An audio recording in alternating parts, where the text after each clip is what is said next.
The soldiers of the Army of Northern Virginia emerged from the shadows of Seminary Ridge, their faces set with a mix of determination and dread. Before them stretched nearly a mile of open ground, an expanse so exposed it seemed almost to taunt them. At its end lay their target, the heart of the Union line, a fortress of defiance they were ordered to break. Among the ranks, some Confederate soldiers carried a fiery belief that victory was within their grasp. Others marched in somber silence, their resolve hardened by a cause they could not abandon, even as they recognized the cruel reality of their mission. None, however, could foresee the carnage that awaited in what history would remember as Pickett's charge. At the helm of one brigade was General Lewis Armistead, a man whose destiny was tied to this harrowing moment. He would lead his men into the abyss, through a hail of bullets and cannon fire, to the very edge of hope. Against all odds, he would cross that open field, reach the infamous stone wall, and, for a brief, electrifying moment, shatter the Union line. It was a triumph as fleeting as a heartbeat, a moment of glory, swallowed by the tide of war. This is the story of courage and sacrifice, of friendship and heartbreak, and of a man who dared to defy the impossible. So if you're curious, let's take a walk through history.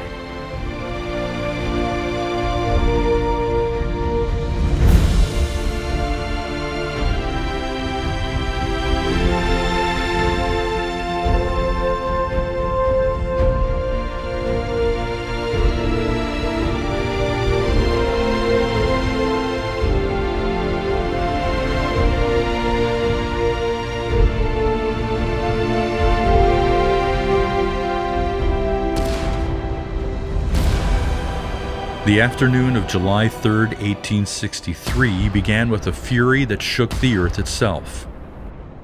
Along the rolling hills of Gettysburg, 150 Confederate cannons lined Seminary Ridge, staring down 120 Union cannons positioned on Cemetery Ridge. For nearly 2 deafening hours, these monstrous guns roared in a duel unlike anything the Western Hemisphere had ever witnessed.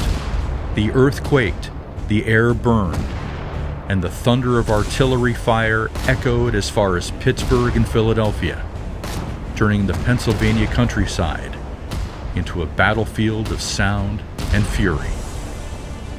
The Confederate strategy was brutally clear: hammer the Union center into submission, drive the soldiers and their artillery from the ridge, and clear a path for the infantry to march across the open field to split the Union Army in two. But the Union was ready. Their cannons retaliated with ruthless precision, sending fiery death toward both the Confederate guns and the soldiers huddled in the relative safety of the woodline. Amid the inferno of cannon fire and chaos, Confederate Brigadier General Lewis Armistead stood like a calm island in a storm. His presence was a quiet command, his voice measured and firm as he instructed his men to stay low, to be still, and to wait. No one space is any safer than the other, he told them, a truth that settled over his soldiers with a strange sort of comfort. They had fought under him in brutal clashes: Seven Pines, Malvern Hill, Second Manassas, Antietam, and Fredericksburg. And they knew what his calm meant. A storm was coming, and soon they would march directly into its heart. Around 2:30 p.m., a sudden and uneasy silence fell over the battlefield.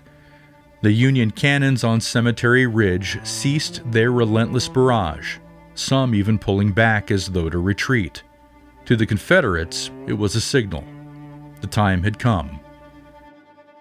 Rising to his feet amidst the tension, General Armistead turned to his men, his voice rising above the lingering echoes of artillery fire. "Men, Remember your wives, your mothers, your sisters, your sweethearts. It was not a speech, it was a call to summon every ounce of courage they had left.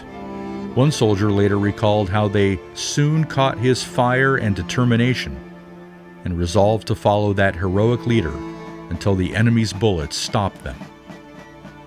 Armistead's brigade fell in line behind those of Brigadier Generals Richard Garnett and James Kemper. The sight was something to behold. Rows of men in perfect formation, looking over his brigade with a mixture of pride and somberness. Armistead turned to Kemper and asked, "Did you ever see a more perfect line than that on dress parade?" The words were not lighthearted. Armistead, a hardened veteran of countless battles, understood the weight of this moment. He knew all too well that precision wouldn't shield them from what lay ahead. When the American Civil War erupted in 1861, it forced men to wrestle with choices that cut to the core of their identities. For many, including seasoned soldiers like Lewis Armistead and Winfield Scott Hancock, it was a question of loyalty to their country, their states, or their convictions. Hancock became a pillar of support when Armistead buried his second wife, taken by cholera, only 3 years after the deaths of his first wife and young daughter. Now, on this July afternoon, Armistead's brigade took its place on the Confederate right as Pickett's charge began to unfold.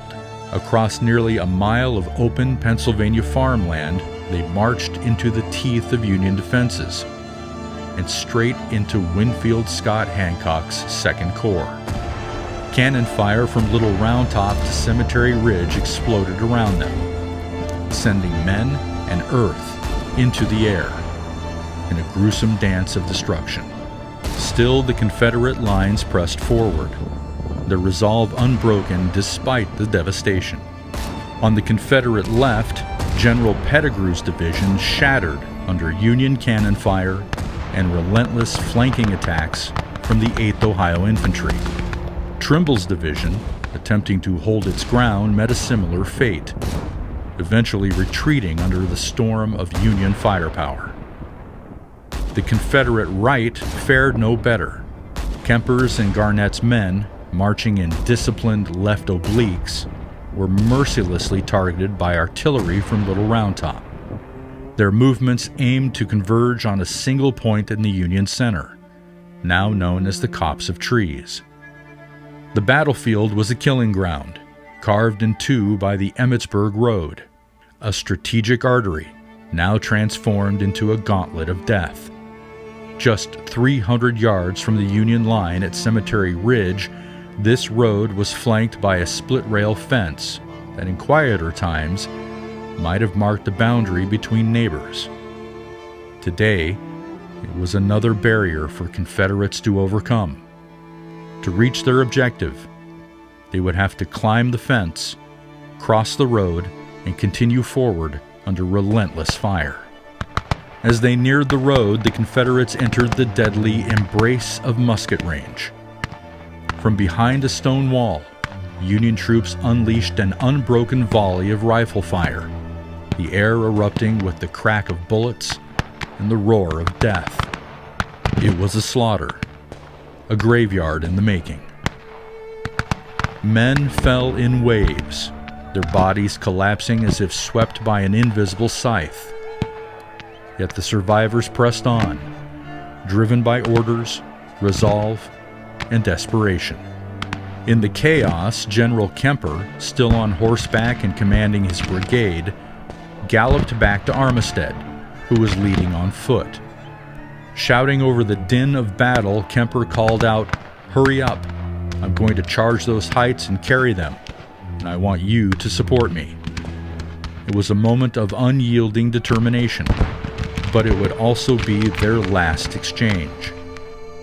Moments later, Kemper was struck down, his brigade decimated, and the field swallowed him in its tide of wounded and dying. Armistead, now alone at the forefront, understood the weight of his duty. If the men faltered, the charge would collapse. Determined to inspire, he stepped forward, seized his black felt hat and skewered it onto the tip of his sword. Holding the makeshift banner high, he turned to his brigade and gave the order to quicken the pace. Double quick. Then he began to run. The hat, pierced by the sword, slid down the hilt more than once, but Armistead refused to let it falter. Time and again, he hoisted it back to the sword's tip, brandishing it like a rallying cry. Around him, the battlefield was a nightmare of flame and smoke, of men charging into the maw of certain death. But there, at the front of his brigade, stood Armistead, a lone figure against the tide, leading his men into the fire. Armistead and his men surged forward, crashing into the Union line at an angle in the stone wall. It was here, at the culmination of Pickett's charge, that they achieved what no other Confederate force had that day, breaching the heart of the Union defenses. This fleeting triumph, hailed in history as the high water mark of the Confederacy, was as short-lived as it was hard-fought. Amid the swirling chaos of smoke and blood, Armistead's eyes locked on a Union battery. The young commander of the guns, Lieutenant Alonzo Cushing, lay dead beside them, his courage etched into the ground with his blood. Armistead seized the opportunity, charging forward and placing his hand on one of the massive cannons. For one brief, desperate moment, it seemed he might turn the weapon against its former operators. But fate had other plans. A volley of Union rifle fire erupted, striking Armistead and sending him to the ground. Mortally wounded, he fell as his brigade shattered around him. The survivors were either captured or driven into retreat, leaving Armistead alone amidst the wreckage of battle. Later, Union officer James McPherson would write, "Armistead was mortally wounded with his hand on a Yankee cannon, and his followers fell like leaves in an autumn wind." The poetic horror of those words lingered over the field as silence descended, broken only by the groans of the dying. Union officer Henry Bingham was among the first to find Armistead. The Confederate general lay crumpled on the ground, his body battered, and his spirit dimmed. Yet his thoughts were elsewhere. Barely able to speak, he asked, "Where is General Hancock?" The question hung heavy in the air, laden with years of friendship and the bitter irony of war.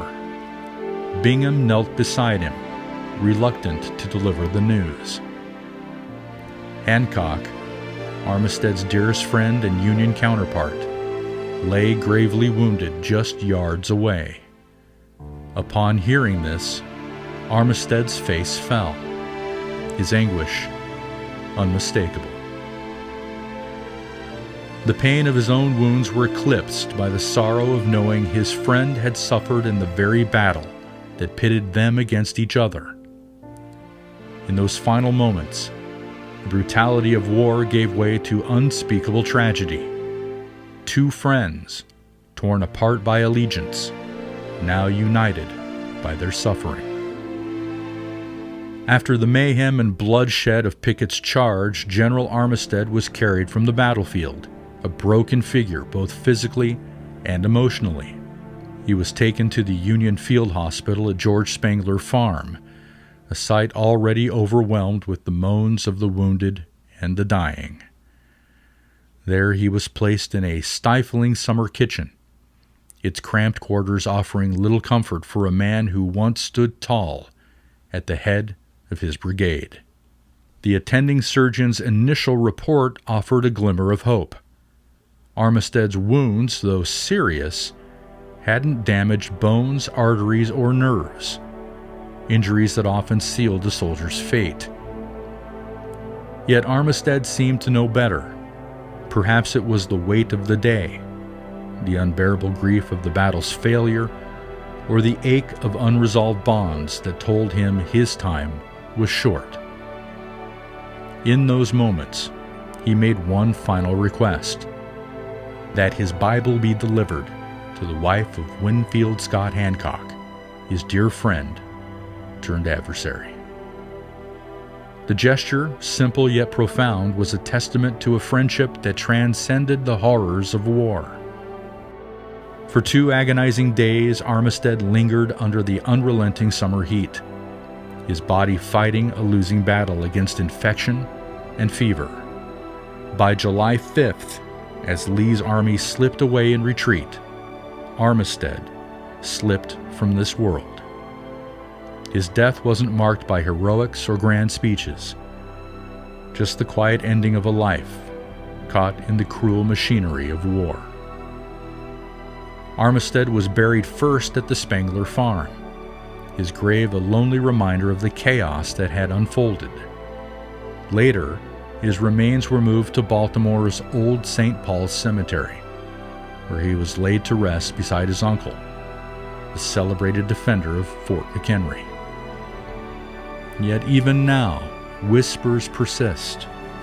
Visitors to the George Spangler farm claim to feel a presence, a lingering spirit in the summer kitchen, as if Armistead himself cannot bear to leave the place where his life ended. But that, my friends, is another story. Thank you for watching. I'll see you next time as we explore more curious history.